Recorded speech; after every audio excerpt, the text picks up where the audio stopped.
नमस्कार, मैं हूं वंदिका अवस्थी। बात करते हैं उत्तर प्रदेश के खबरों की। उससे पहले एक नजर सुर्खियों पर। संसद में पक्ष विपक्ष का घमासान आज होगा और तीखा। संसद से राष्ट्रपति भवन तक मार्च निकाल सकते हैं विपक्षी सांसद। पीएम मोदी ने मथुआ समुदाय के आध्यात्मिक गुरु को दी श्रद्धांजलि। कहा, असमानता को दूर करने और सद्भाव को आगे बढ़ाने में उनकी भूमिका अद्वितीय। ऊर्जा मंत्री ए.के. शर्मा से बातचीत के बाद हड़ताल समाप्त करने की घोषणा। वापस होंगे मुकदमे, कर्मचारी होंगे बहाल।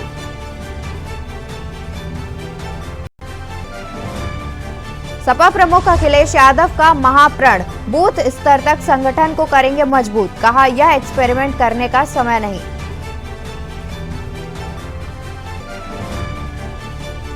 मुख्तार अब्बास नकवी का राहुल गांधी पर की तीखी प्रतिक्रिया। कहा, भाजपा से नहीं भारत से माफी मांगे राहुल गांधी।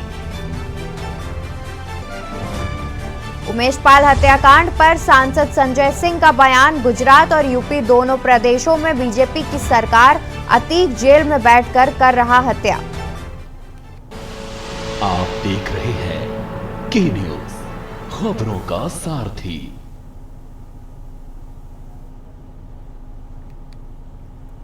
बढ़ते हैं खबरों की ओर। कानपुर क्लब लिमिटेड के 125 साल पूरे होने के अवसर पर भारतीय सेना के साथ मिलकर कानपुर हेरिटेज रन का आयोजन किया गया। इसका आयोजन छावनी परिसर में किया गया, जिसमें लगभग 5000 से अधिक लोगों ने हिस्सा लेने का काम किया। इस दौड़ को कई भागों में बांटा गया था। 4 राउंड में हुई इस दौड़ में सभी वर्ग के लोगों ने हिस्सा लिया। सुबह 6 बजे पहली दौड़ का शुभारंभ किया गया। इसके बाद हर आधे घंटे में दौड़ का आयोजन हुआ। अंतिम दौड़ का राउंड 7:30 बजे तक रहा। सभी राउंड में इस दौड़ में शामिल होने वाले लोगों में गजब का उत्साह देखने को मिला। 21 किलोमीटर, 10 किलोमीटर, 5 किलोमीटर के साथ ही 2.5 किलोमीटर की दौड़ का आयोजन किया गया, जिसमें 5000 लोगों ने हिस्सा लेने का काम किया। आपको बताते चले कि सभी प्रतिभागियों में गजब का उत्साह देखने को मिला। सभी की मॉनिटरिंग के लिए ड्रोन कैमरे जगह जगह चलते रहे। साथ ही डिजिटल के माध्यम से सभी की मॉनिटरिंग हुई, जिसके जरिए किस प्रतिभागी ने कितने समय में दौड़ को पूरा किया, इसे देखा गया। इस प्रतियोगिता के दौरान 10 लाख के इनाम का वितरण किया गया। फर्स्ट आने वाले को 1 लाख का इनाम दिया और साथ ही मंच के माध्यम से आए हुए लोगों को जमकर जुमाया। सभी लोग इस दौरान जमकर मस्ती करते हुए दिखे।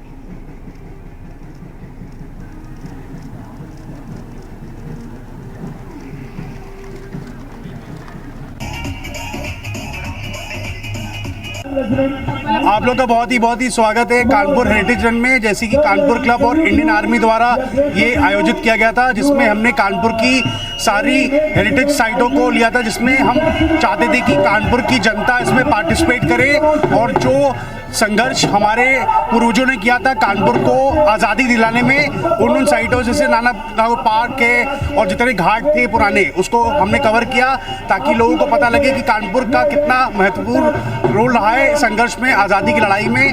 उस एरिया को कवर करते हुए 5000 से ज़्यादा लोगों ने इसमें पार्टिसिपेट किया और इस दौड़ में शामिल हुए। 21 किलोमीटर की हाफ मैराथन थी। ये अपने आप में अलग था, जो कि मैं मानता हूँ कानपुर को इंडिया के मैप पे डालेगा। और ये पहली बार आयोजन किया गया इतने बड़े क्षेत्र में। इसमें प्रशासन का, इंडियन आर्मी का, क्लब के मेंबर्स का और पूरे सिविलियंस और कानपुर शहर के प्रशासन सबका बहुत बहुत धन्यवाद देना चाहता हूँ। साथ ही सारे मीडिया कर्मियों का, सारे जितने लोग पार्टिसिपेट इसमें आए, सबका बहुत बहुत धन्यवाद। और पूरी कमेटी का मैं बहुत दिल से आभारी हूँ, जिसने इसमें आप लोगों ने सबके साथ सहयोग रहा है। कितना प्राइस था? टोटल 10 लाख के प्राइस बांटे गए हैं। जो टॉप प्राइस था वो 1 लाख रुपए का था, 21 किलोमीटर का, जो आपके सामने भी दिया गया है। और टोटल 10 लाख के प्राइस बांटे गए हैं। प्रयागराज में विशाल नगरीय कार्यकर्ता सम्मेलन का आयोजन किया गया। आयोजन में आम आदमी पार्टी के कार्यकर्ताओं ने संजय सिंह का फूल मालाओं के साथ जोरदार स्वागत किया। इस दौरान संजय सिंह ने बताया कि आम आदमी पार्टी यूपी में मजबूती से नगर निकाय का चुनाव लड़ेगी। 63 नगर निकायों में 633 में हमने अपने नगर निकाय के प्रभारी घोषित कर दिए हैं। 15 दिन तक का सदस्यता अभियान हमारा चल रहा है। वार्डों में, नगरों में कमेटियां बन रही हैं और कार्यकर्ताओं और जनता की भागीदारी से हम लोग अपने प्रत्याशियों का चयन करेंगे। पूरे नगर निकाय के चुनाव में हमारा नारा होगा हाउस टैक्स हाफ और वाटर टैक्स माफ। जहाँ जहाँ जनता हमको मौका देगी हम ये काम करके दिखाएंगे, क्योंकि आम आदमी पार्टी ने दिल्ली में 3 बार सरकार बनाई, पंजाब में सरकार बनाई, जो वादा हमने किया वो पूरा किया। और अभी एमसीडी में भी जनता ने हमें दिल्ली में जिताया है। मैं उत्तर प्रदेश की जनता से अपील करना चाहता हूँ कि आपने एक मौका मोदी जी को दिया है, एक योगी जी को दिया है, ये तो शहरों की सफाई का काम है, ये झाड़ू वालों को दे दीजिए, हम जनता की बेहतरीन सेवा करके दिखाएंगे। इसके अलावा 2 और अहम मुद्दे थे। एक तो यहाँ छात्र संघ के चुनाव को लेकर, उसकी बहाली को लेकर छात्रों का लंबा आंदोलन चल रहा है, बहुत समय से चल रहा है, और मैं देख रहा हूँ कि आतंकवादियों जैसा व्यवहार छात्रों के साथ किया जा रहा है। किसी पे 37 मुकदमा, किसी पे 25 मुकदमा। ये क्या है? इलाहाबाद विश्वविद्यालय ने प्रधानमंत्री दिया देश को, राष्ट्रपति दिया, साइंटिस्ट दिया, वैज्ञानिक बड़े बड़े दिया, इंजीनियर दिया, डॉक्टर दिया। आप वहाँ के बच्चों को आतंकवादियों जैसा व्यवहार कर रहे हैं, ये ठीक बात नहीं है। बिजली कर्मचारियों की जो हड़ताल चल रही है वो सरकार के नाकारेपन का उदाहरण है। ऊर्जा मंत्री ने 3 दिसंबर को शैलेंद्र दुबे जी के साथ, जो बिजली कर्मचारी संगठन के नेता हैं, उनके साथ समझौता किया था, लेकिन उनकी मांगे नहीं मानी। अब उन पे एस्मा लगा रहे हैं, उन पे FIR दर्ज कर रहे हैं, कर्मचारियों को बर्खास्त कर रहे हैं। ये तानाशाही पूर्ण आचरण है। जितने वादे और जितनी बातें आपने समझौते में मानी है वो सारी बातें पूरा कीजिए और सारे मुकदमे कर्मचारियों के ऊपर से हटाए जाने चाहिए। इसके अलावा अडानी का जो घोटाला है उसको लेकर JPC की मांग हम लोग कर रहे हैं। अगर मोदी जी ने, भारतीय जनता पार्टी ने कुछ गलत नहीं किया है तो जांच से क्यों भाग रही है? 2.5 लाख करोड़ का कर्जा अडानी को, 86,000 करोड़ का कर्जा अडानी का माफ, 1,25,000 करोड़ का कोयला सौगात में, उसी अडानी को 10,000 करोड़ रुपए का बिजली का घोटाला करता है महाराष्ट्र में, जांच बंद। तो ये क्या हो रहा है इस देश के अंदर? क्या सारी जांच एजेंसियां विपक्ष के लोगों का गर्दन दबाने के लिए बनी है? मोदी जी के मित्र पर कोई कार्रवाई नहीं होगी तो पार्लियामेंट में भी और सड़क पर भी, संसद से लेकर सड़क तक हमारी डिमांड है कि JPC बनाओ और अडानी के महाघोटाले की जांच करो। अच्छा, ये उमेश पाल एक शूटआउट कांड हुआ था, करीब 24 दिन आज हो गए हैं, 2 इनकाउंटर के बाद कोई आगे कार्रवाई नहीं, क्या कहेंगे लॉ एंड ऑर्डर को लेकर यूपी के? देखिए, लॉ एंड ऑर्डर की जहां तक बात है, नाम बड़े और दर्शन छोटे। रोज बढ़िया बढ़िया लफाजी वाले भाषण हम लोगों को सुनने को मिलते हैं। कानून व्यवस्था दुरुस्त कर दी, चुस्त कर दी, बिल्कुल मजबूत कर दी। अखबारों के पन्ने हर जिले के उठाकर देख लीजिए, छोटी छोटी बच्चियों के साथ बलात्कार की घटनाएं, हत्या की घटनाएं हर जिले के अंदर, अपराध चरम पर है। और कैसे वीडियो आते हैं, कभी कोई IPS अधिकारी महिला को मार रहा है, कभी कोई दरोगा मार रहा है, कभी कोई, ये हालत है। रिश्वत खुलेआम ली जा रही है, वीडियो आ रहे हैं IPS अधिकारियों के, पुलिस के वरिष्ठ अधिकारियों के, रिश्वत मांग रहे हैं खुलेआम वीडियो कॉल करके। जो इलाहाबाद की घटना है, प्रयागराज की, इसमें जो लोग दोषी हैं उनके खिलाफ सख्त से सख्त कार्रवाई होनी चाहिए, लेकिन कार्रवाई खाना पूर्ति के लिए नहीं होनी चाहिए। आरोपी नंबर 56 को आप मार देंगे और उसके ऊपर के लोगों पे कार्रवाई नहीं करेंगे तो कहीं ना कहीं आपकी मंशा पे सवाल उठता है। अगर कार्रवाई करने की मंशा है, कानून सम्मत, संविधान सम्मत, जो सख्त से सख्त कार्रवाई हो सकती है, उमेश पाल कांड में वो कार्रवाई है। कुछ सफेद पोशों के भी नाम आ रहे हैं, जो लोग शामिल हैं उनके खिलाफ कार्रवाई होनी चाहिए। जो भी लोग इसमें शामिल हैं, दिन दहाड़े एक गवाह की हत्या हुई है, तो निश्चित रूप से इस पूरे मामले में जो लोग शामिल हैं उनके ऊपर कार्रवाई होनी चाहिए। लेकिन कार्रवाई सिर्फ वाहवाही लूटने के लिए नहीं, कार्रवाई सिर्फ ड्रामा दिखाने के लिए नहीं, कार्रवाई वास्तव में संविधान सम्मत, कानून सम्मत होनी चाहिए।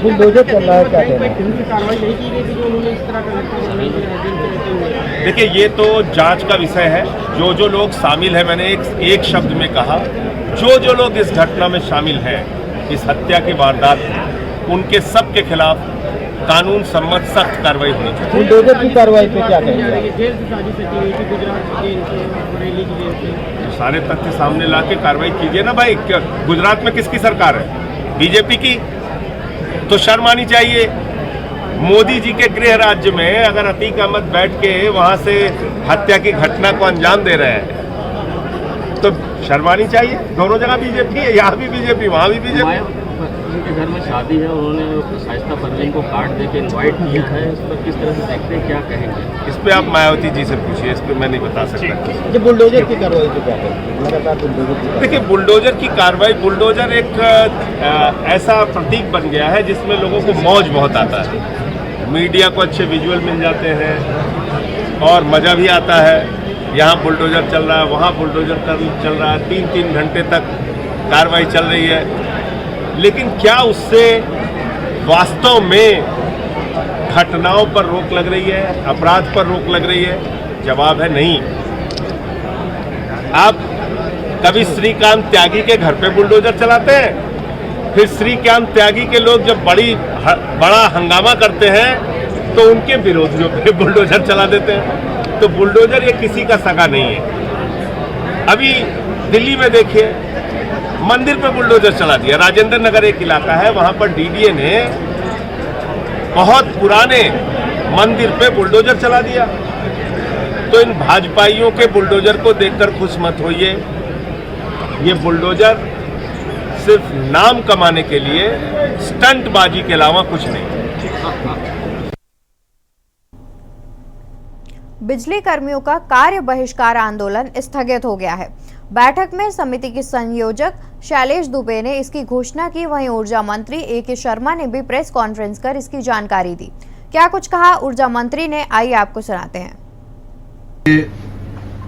बिजली कर्मचारियों के परिवार के साथ उनके हित की रक्षा के लिए, उनकी सुख सुविधा के लिए, उनके परिवार के कल्याण के लिए हम हमेशा तत्पर हैं। उस दिशा में उनके संगठनों के साथ, विशेष करके विद्युत कर्मचारी संघर्ष समिति के पदाधिकारियों के साथ अक्सर बातचीत होती रहती है। पिछली जो विशेष वार्ता हुई थी वो दिसंबर महीने में हुई थी। सच बात तो यह है कि मैं जब से मंत्री बना तो अप्रैल महीने में ही, अप्रैल 2022 में ही एक हड़ताल का अल्टीमेटम आया था। उस समय भी मैंने उनको आश्वस्त किया था कि आपकी बातों पे ध्यान दिया जाएगा। मुझे एक हफ्ता भी नहीं हुआ था मंत्री बने हुए। उसके बाद दिसंबर आ गया, नवंबर दिसंबर आ गया, उन्होंने हड़ताल की नोटिस दिया। थोड़ा बहुत कुछ उन्होंने हड़ताल किया भी। उसी दरमियान हमने बातचीत करके हड़ताल को खत्म करवाया। उन दिनों 3 दिसंबर को कुछ समझौता हुआ था। उस समझौते में से काफी बिंदुओं पे अमल हुआ है, काफी कुछ प्रक्रियाधीन है, काफी पे विचार हो रहा है। दिसंबर से अभी तक कई राउंड उनसे बातचीत भी हुई है, मेरी स्वयं की भी बातचीत हुई है, हमारे अधिकारियों की बातचीत हुई है। सब कुछ अच्छे वातावरण में चल रहा था। बार बार मैं कह चुका हूं और आज मैंने फिर से कहा है कि आपकी जो मांगे हैं, आपकी जो भावनाएं हैं, आपकी जो आवश्यकताएं हैं, उनके प्रति मैं स्वयं, ऊर्जा विभाग और हमारा पूरा प्रबंधन उसके प्रति सतर्क है। और उस दिशा में जो भी आपसे बातचीत करके, वार्ता करके, जो भी उसके लिए जो सार्थक कार्रवाई हो सकती है वो किया जाए। तेजी से बदल रहे मौसम और इन्फ्लुएंजा के नए वेरिएंट H3N2 के आने के बाद से लोगों की परेशानी बढ़ गई है। जिला अस्पताल बाराबंकी में बुखार, जुकाम और इन्फ्लुएंजा के लक्षण वाले मरीजों की भरमार है। यही नहीं, CHC PHC में भी आने वाले मरीजों में 25 से 30% मरीज जुकाम बुखार के ही हैं। स्वास्थ्य विभाग ने जिला अस्पताल की पुरानी बिल्डिंग में इसे लेकर 8 बेड का इन्फ्लुएंजा वार्ड बनाया है। यहां 8-8 घंटे के लिए 3 डॉक्टरों की ड्यूटी लगाई गई है। इसके अलावा CHC PHC पर कोविड वार्ड के लिए बनाए गए वार्ड को आरक्षित किया गया है। सभी मरीजों को मास्क लगाने के लिए कहा जा रहा है।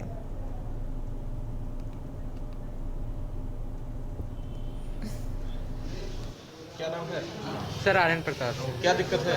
सर सर्दी जुकाम है सर, बीते 1 हफ्ते से सर आज डॉक्टर को दिखाने आए थे तो उन्होंने कहा मास्क लगा के रखो और वायरस फैल रहा है उसी के लिए। हमारी मौसम में ये सर्दी है। ज़्यादा दिक्कत है या अभी? नहीं ज़्यादा नहीं है, मगर हाँ सर्दी जुकाम है थोड़े बहुत। हम इधर यहीं पे बाराबंकी में कोतवाली गली के पास। बस्ती लोकसभा सीट से सांसद और बीजेपी के राष्ट्रीय मंत्री हरीश द्विवेदी बस्ती पहुंचे, जहां उन्होंने मीडिया से बात करते हुए राहुल गांधी और अखिलेश यादव पर चुटकी ली। कहा कि बंगाल में राष्ट्रीय कार्यकारिणी की बैठक करने के लिए अखिलेश यादव गए हैं। इसका साफ मतलब है कि उन्हें उत्तर प्रदेश में अब अपना स्कोप नजर नहीं आ रहा है, इसलिए वह पश्चिम बंगाल में चले गए और वहां पर मुख्यमंत्री ममता बनर्जी के सामने वह स्टूल पर बैठे नजर आ रहे हैं। तो इससे साफ होता है कि आज की तारीख में अन्य पार्टियों के सामने उनकी क्या स्थिति है।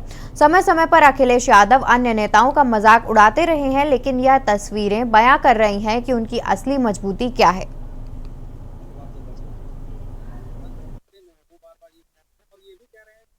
अखिलेश यादव को उत्तर प्रदेश में कोई स्कोप नहीं दिखाई पड़ रहा है। इस नाते वो अपनी खींच मिटाने के लिए और एक मैसेज देने के लिए हम पश्चिम बंगाल में भी चुनाव लड़ेंगे, यहाँ भी लड़ेंगे, वहाँ लड़ेंगे, ये उनके पार्टी का अपना मामला है।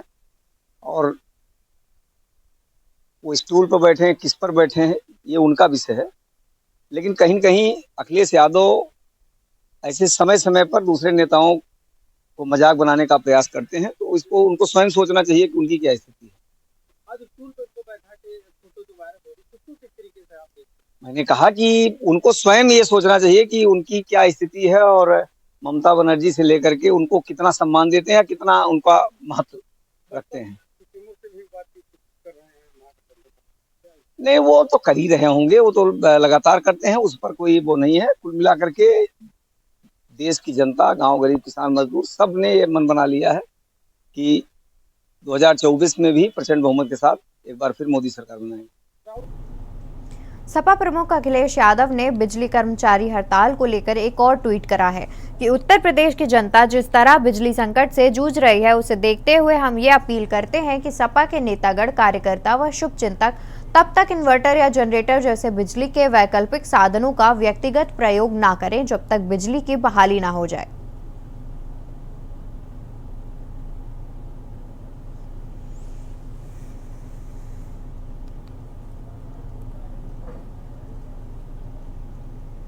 खबर कन्नौज से है, जहां बेखौफ बदमाशों ने दिन दहाड़े युवती का मोबाइल छीन लिया।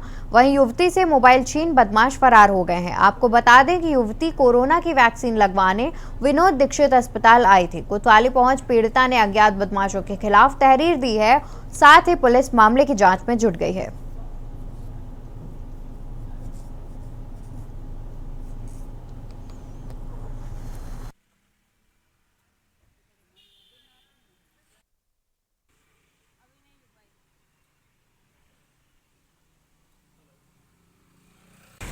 खड़े थे हम पे। कहाँ पे खड़ी थी?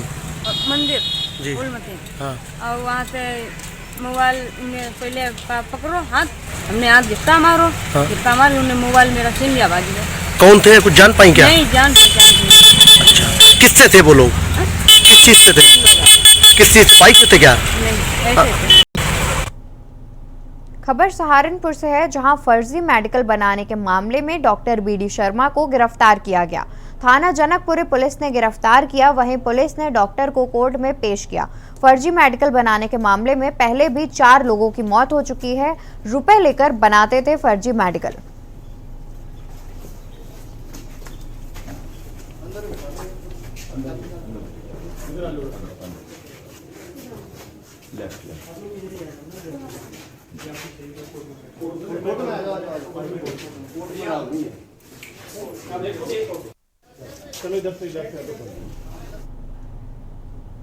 खबर अमरोहा से है, जहां सड़क पार करते समय अचानक डीसीएम ने जोरदार टक्कर मार दी, जिससे गंभीर रूप से घायल हो गए। घटना के बाद मौके पर लोगों की भीड़ जमा हो गई। आनन फानन में परिजन ने घायल को नगर के निजी अस्पताल में भर्ती कराया, जहां चिकित्सकों ने वृद्धा को मृत घोषित कर दिया। मौत की सूचना मिलते ही परिजनों में कोहराम मच गया। उधर घटना की सूचना मिलते ही पुलिस मौके पर पहुंच गई। पुलिस ने डीसीएम को अपने कब्जे में ले लिया। घटना के बाद डीसीएम चालक डीसीएम छोड़कर मौके से फरार हो गया। वहीं पुलिस ने वृद्धा के शव को कब्जे में लेकर पोस्टमार्टम के लिए भेज दिया।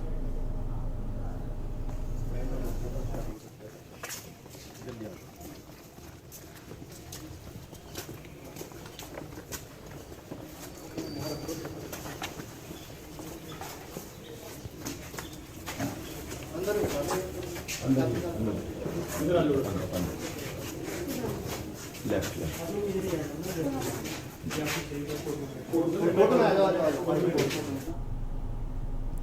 इंडिया मुस्लिम जमात के राष्ट्रीय अध्यक्ष मौलाना सहाबुद्दीन रजवी बरेलवी ने बाबा धीरेन्द्र शास्त्री के हिंदू राष्ट्र वाले नारे पर कड़ा ऐलान किया है। मौलाना ने कहा, हमारा भारत कभी भी ना हिंदू राष्ट्र बन सकता है और ना ही मुस्लिम राष्ट्र।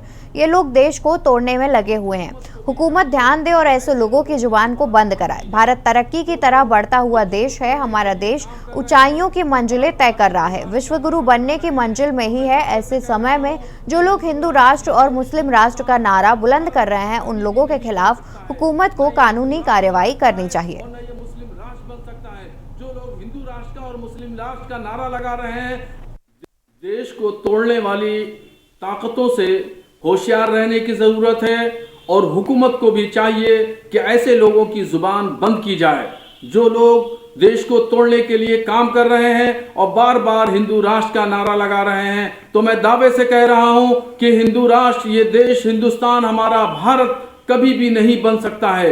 न ये हिंदू राष्ट्र बन सकता है और न ये मुस्लिम राष्ट्र बन सकता है। जो लोग हिंदू राष्ट्र का और मुस्लिम राष्ट्र का नारा लगा रहे हैं, देश को तोड़ने वाली ताकतों से होशियार रहने की जरूरत है। जिलाधिकारी संजय कुमार सिंह की अध्यक्षता में संपन्न हुए संपूर्ण समाधान दिवस के दौरान डीएम और पुलिस अधीक्षक अशोक कुमार मीणा ने फरियादियों की समस्याएं सुनी। संपूर्ण समाधान दिवस के दौरान फरियादियों द्वारा दिए गए 154 प्रार्थना पत्रों में से 8 प्रार्थना पत्रों का मौके पर ही निस्तारण कर दिया गया। बाकी बचे 146 प्रार्थना पत्र संबंधित विभाग के अधिकारियों को सौंपकर जिलाधिकारी संजय कुमार सिंह ने शीघ्रता ही गुणवत्तापूर्ण निस्तारण करने के निर्देश दिए।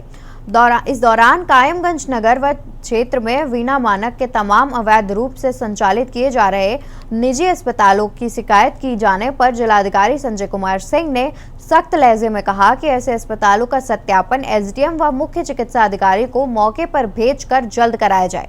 डीएम से मिले निर्देशों के बाद एसडीएम संजय कुमार सिंह, सीओ सोहराब आलम व प्रभारी निरीक्षक जय प्रकाश पाल द्वारा विशेष प्रयास कर नगर के विभिन्न मोहल्लों में विद्युत आपूर्ति की सुनिश्चित से करवाई गई।